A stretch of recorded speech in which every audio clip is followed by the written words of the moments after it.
Sebenarnya, dia bisa menggunakan kekuatannya untuk mengendalikanku, lalu mengaktifkan formasi pengorbanan. Tak seorang pun di sini bisa menghentikannya. Tapi dia tidak melakukan itu. Mungkin, mengorbankan begitu banyak orang pasti membuatnya bergumul dalam hati, kan? Chu Feng menghela napas. Pada saat ini, di dalam gerbang surga, Wang Qiang sedang duduk bersila di terowongan teleportasi, terbang cepat melalui langit berbintang yang cemerlang. Tempat yang akan dicapainya pastilah terang. Namun, Wang Qiang saat ini tidak berniat mempedulikan hal-hal ini. Ia sedang memegang sebuah gulungan hitam di tangannya. Gulungan itu terbuat dari api hitam dan dalam keadaan tidak terlipat, tetapi mungkin karena runtuhnya formasi atau alasan lain, gulungan itu perlahan-lahan hancur dari ekornya. Tetapi bagian yang tidak pernah runtuh masih dapat dilihat, dan ditutupi dengan nama-nama yang tertulis rapat di atasnya. Senti Tianfu memiliki penduduk terbanyak. Namun selain orang-orang dari Senti Tianfu, Xiao Yuer, Xianhai Shaoyu, Bai Yunxing, Xin Wang dan lainnya juga ada di sana. Kecuali Song Yun, semua orang yang telah memperoleh warisan 7 bintang disertakan. Tetapi meskipun nama orangnya banyak, tetap ada tata tertibnya. Pertama, Chu Feng. Ini adalah formasi pengorbanan dan daftar orang-orang yang dikecualikan dari pengorbanan. Namun, Wang Qiang tidak yakin dengan formasi pengorbanan itu. Jika ia benar-benar mengaktifkan formasi pengorbanan itu, banyak orang di gulungan itu pasti akan mati, atau bahkan semuanya bisa mati. Inilah mengapa Wang Qiang ragu-ragu. Klik, klik. Tiba-tiba tetesan air mulai berjatuhan ke gulungan itu, dan tetesannya semakin banyak. Itu air mata. Bukan hanya air mata, tetapi juga ingus. Wang Qiang memegang gulungan itu dengan satu tangan dan menyeka wajahnya dengan tangan yang lain. Tak hanya air mata di wajahnya yang tak terhapuskan, ia juga membuat ingusnya berceceran di mana-mana. Ia menangis sangat keras, seluruh tubuhnya berkedut, dan ia menangis seperti anak kecil berusia beberapa tahun, seakan-akan ia telah menderita ketidakadilan yang besar. Chu Feng, kau bajingan. Mengapa kamu begitu baik padaku? Apakah kamu jatuh cinta padaku? Saudaraku, apakah pantas bagimu untuk membayar harga ini? Kamu baik sekali padaku. Saya hampir tidak yakin dengan orientasi saya sendiri. Astaga! Setelah berkata demikian, ia memeluk gulungan itu dan berteriak ke langit, saudaraku, aku tak sanggup meninggalkanmu.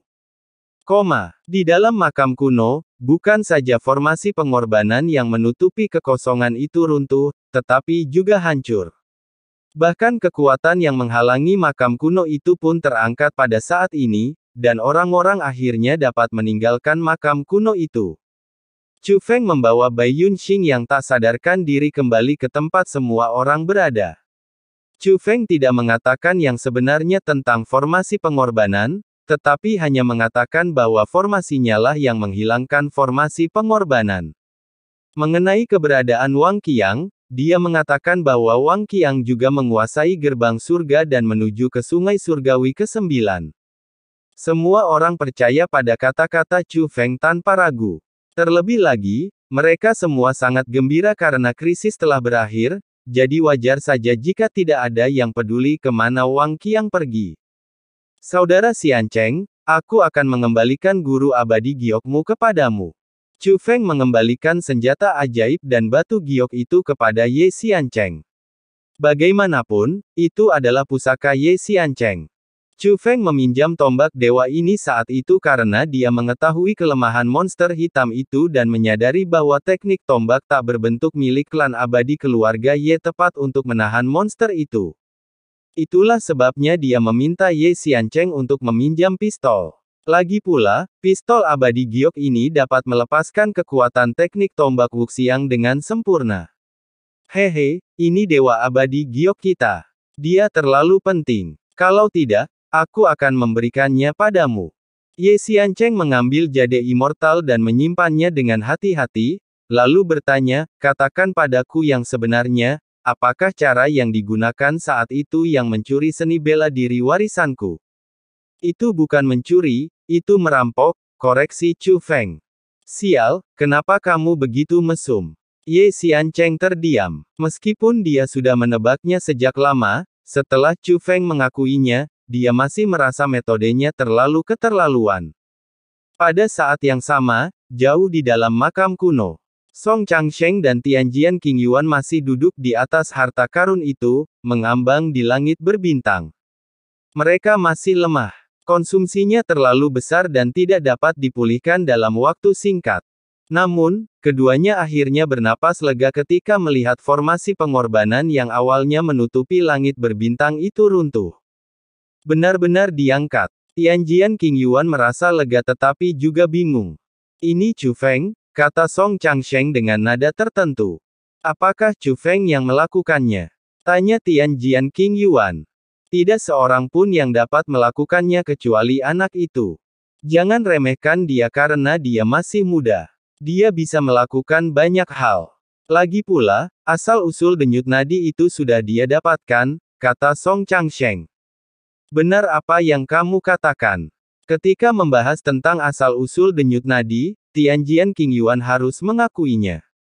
Kekuatan itu merupakan legenda di zaman kuno, tetapi di antara begitu banyak orang kuat di zaman kuno, tidak ada yang mendapatkan asal-usul meridian, tetapi Chu Feng yang mendapatkannya. Ini sudah menjelaskan semuanya. Namun, meskipun formasi pengorbanan telah diangkat, kekuatan yang menghalangi sungai surgawi ke-9 masih ada. Saya selalu merasa gelisah. Song Changsheng menatap langit lagi, dan dia bisa melihat bahwa kekuatan yang menghalangi sungai surgawi ke-9 masih ada. Gemuruh. Pada saat ini, langit berbintang bergetar hebat. Saat berikutnya, Tianjian Qingyuan dan Song Changsheng menatap gerbang hitam di ujung jalan pada saat yang sama. Itulah gerbang hitam yang menyegel raksasa itu. Dan kini, sesosok bayangan raksasa keluar dari pintu. Itu adalah raksasa yang pernah mereka bunuh sebelumnya. Memiliki tubuh yang sama besarnya, memancarkan kekuatan yang sama. Namun, aromanya berbeda. Oh tidak. Pada saat ini, keputusasaan muncul di wajah Song Changsheng dan Tianjian Qingyuan. Mereka mengerti. Saya mengerti mengapa ada dua makhluk identik yang diukir di pintu hitam. Ternyata ada dua monster identik yang tersegel di dalam pintu itu. Yang sebelumnya memang dibunuh oleh mereka.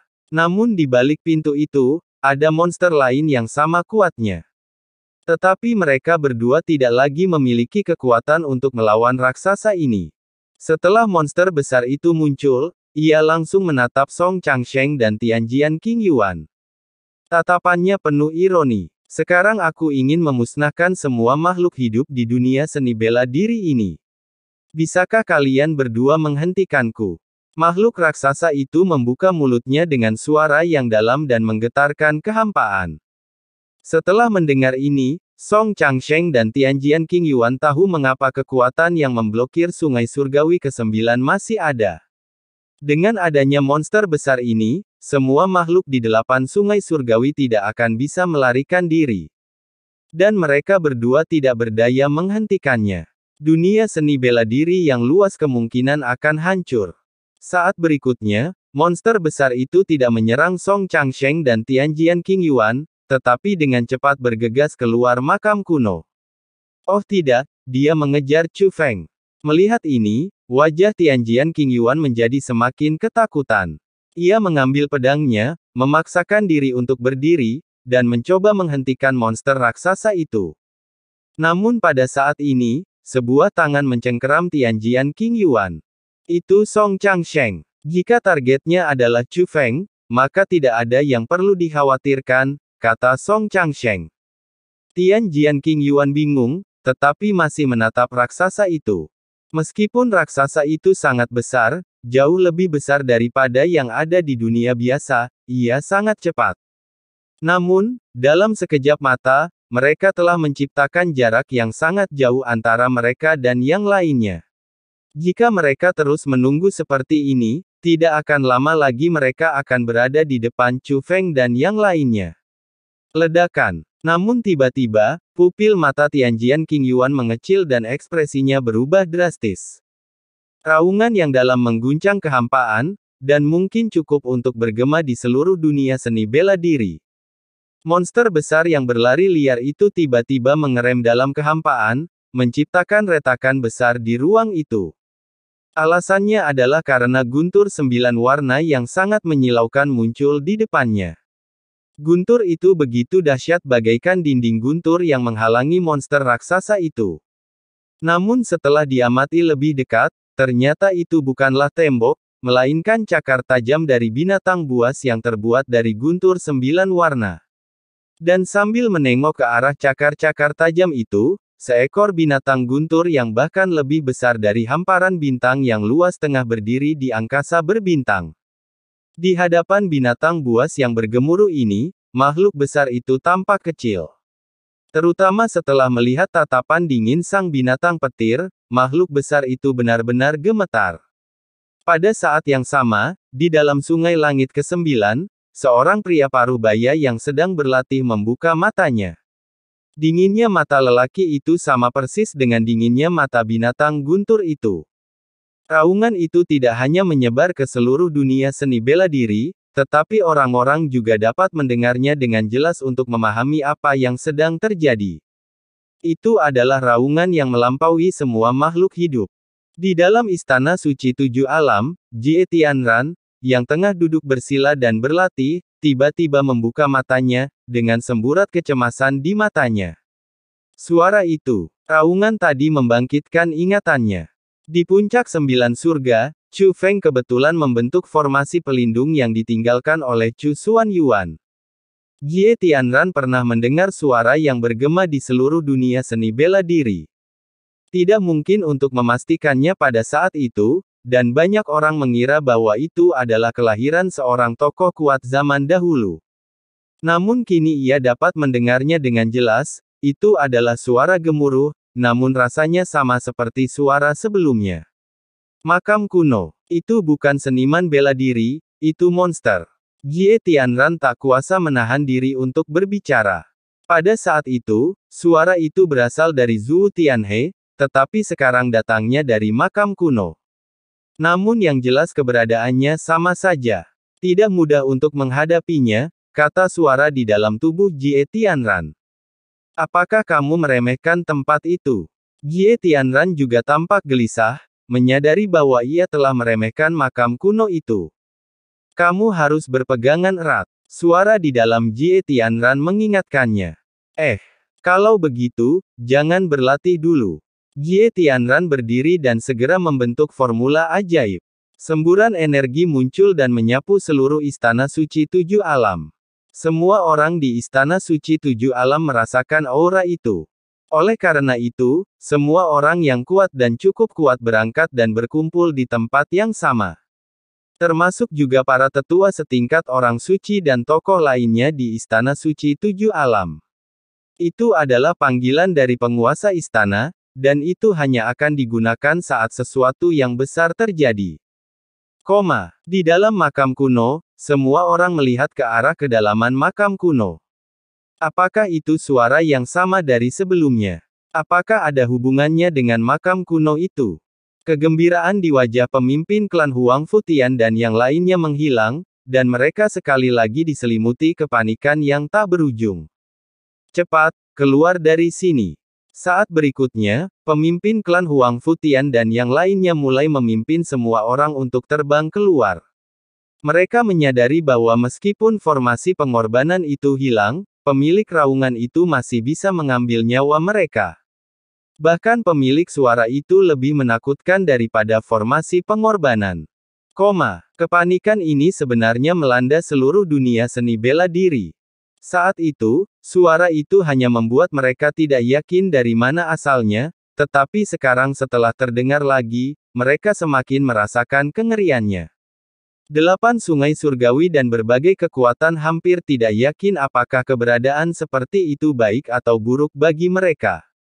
Namun hal yang tidak diketahui seringkali menimbulkan bahaya. Tentu saja ini juga termasuk Wolong Wuzong dari Zhu Tianhe. Namun jauh di dalam Wolong Wuzong, ada hantu naga raksasa yang memenuhi dunia luar angkasa. Dia adalah dalang di balik Wolong Wuzong, Tuan Longxie. Tatapan Longxie sepertinya mampu melihat segala sesuatu di dalam makam kuno itu. Karena itu, tidak ada kepanikan di wajahnya. Malahan, ia tak bisa menahan senyum, jadi begitu. Ayah Chu Feng punya trik tersembunyi. Jauh di dalam makam kuno, raksasa yang ditutupi sisik hitam, dengan tentakel yang tak terhitung jumlahnya di belakangnya, yang ukurannya melebihi dunia dan dapat dengan mudah menghancurkan seluruh bidang bintang, kini memiliki ketakutan di matanya. Bukan hanya paha tebalnya yang gemetar, tetapi tentakel seperti ular di belakangnya juga merintih. Rasanya seperti anak anjing yang sombong melihat harimau dewasa. Rasa takut yang mendalam di jiwa dan tekanan darah. Mendesis. Tiba-tiba seberkas petir menyambar dari tubuh binatang guntur itu. Tetapi sinar guntur ini saja sudah cukup untuk membentuk sangkar guntur yang menutupi langit dan menjebak monster besar di dalamnya. Makhluk raksasa itu secara naluri ingin melarikan diri, tetapi ketika berbalik, ia mendapati bahwa tidak ada jalan untuk melarikan diri. Dan pada saat ini, semua binatang guntur yang tersisa berubah menjadi guntur dan mengembun di dalam sangkar. Dalam sekejap mata, binatang guntur yang besar itu menyusut menjadi sosok yang sangat kecil. Sosok itu adalah seorang pria parubaya. Meskipun ia telah berubah wujud akibat guntur, sosoknya masih samar-samar terlihat. Dia membelakangi raksasa itu dan menatap ke kedalaman gundukan tanah kuno itu. Monster besar itu, yang menghadapi sosok manusia kecil ini, tidak hanya tidak berani menyerang, tetapi malah bernapas dengan cepat. Dia tahu bahwa sosok itu adalah wujud asli dari binatang guntur. Tuan, raksasa itu berbicara dengan hati-hati, ingin melihat apakah ada kemungkinan perubahan haluan. Mendesis. Namun sebelum dia dapat menyelesaikan kata-katanya, sangkar petir yang menjebaknya melepaskan suara guntur yang dahsyat, dan dalam sekejap, raksasa itu hancur menjadi abu. Dia bahkan tidak punya waktu untuk berteriak. Menyaksikan semua ini dengan mata kepalanya sendiri, mata indah Tianjian King Yuan dipenuhi dengan keheranan. Karena dia pernah bertarung dengan raksasa itu, dia tahu seberapa keras sisiknya dan seberapa sulit membunuhnya. Tapi di hadapan orang ini, dia begitu rentan. Inilah kesenjangan kekuasaan. Dan kemudian, lelaki parubaya itu dengan kondensasi guntur membuat Tianjian King Yuan merasa rambutnya berdiri tegak. Dia baru saja melangkah maju dan berada di atas Tianjian King Yuan dan Song Changsheng. Pada saat ini, Tianjian King Yuan sangat gugup hingga dia tidak dapat berbicara. Bagaimanapun, dia adalah seorang jenius dari Istana Pedang Surgawi. Meskipun usianya masih sangat muda saat itu, dia beruntung bertemu banyak orang kuat. Aura yang terpancar dari orang di depannya adalah sesuatu yang hanya dirasakan oleh para petinggi di zaman dahulu. Namun, dibandingkan dengan Tianjian King Yuan, meskipun Song Changsheng juga tampak kagum, dia juga memiliki senyum di wajahnya.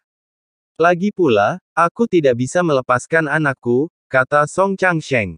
Meski itu adalah sosok yang terbentuk dari guntur dan jelas bukan tubuh asli, Song Changsheng tetap mengenali siapa itu.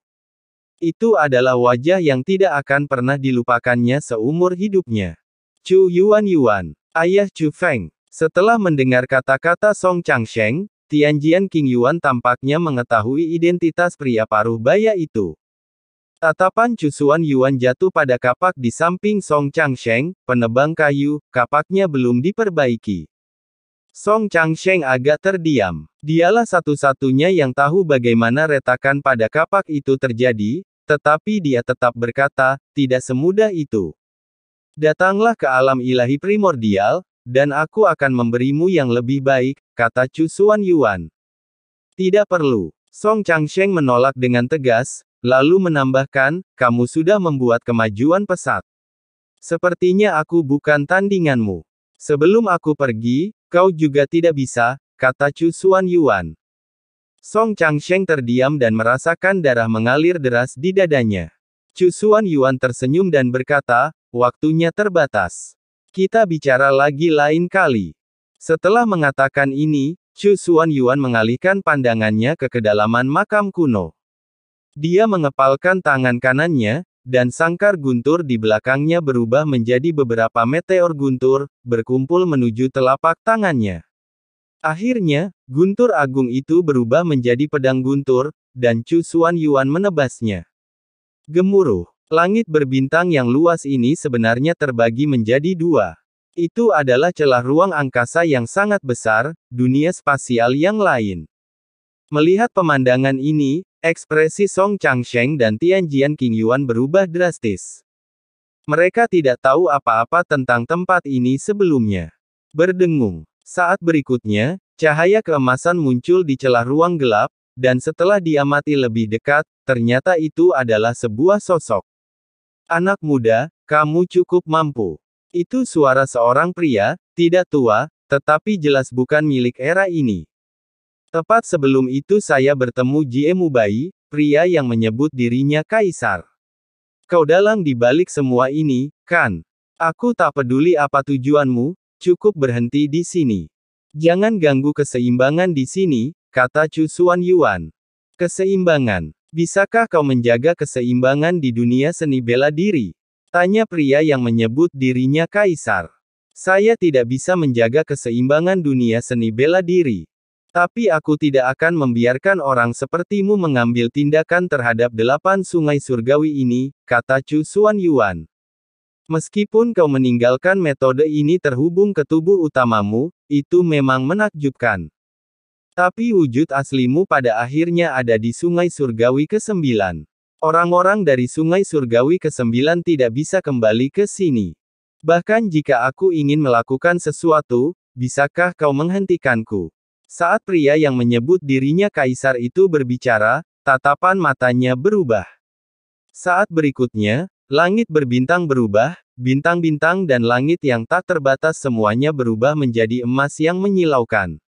Sebuah pikiran dapat menjungkirbalikkan langit berbintang. Tapi ekspresi Chu Xuanyuan tetap tidak berubah, dia hanya menjawab dengan dua kata. Mencoba.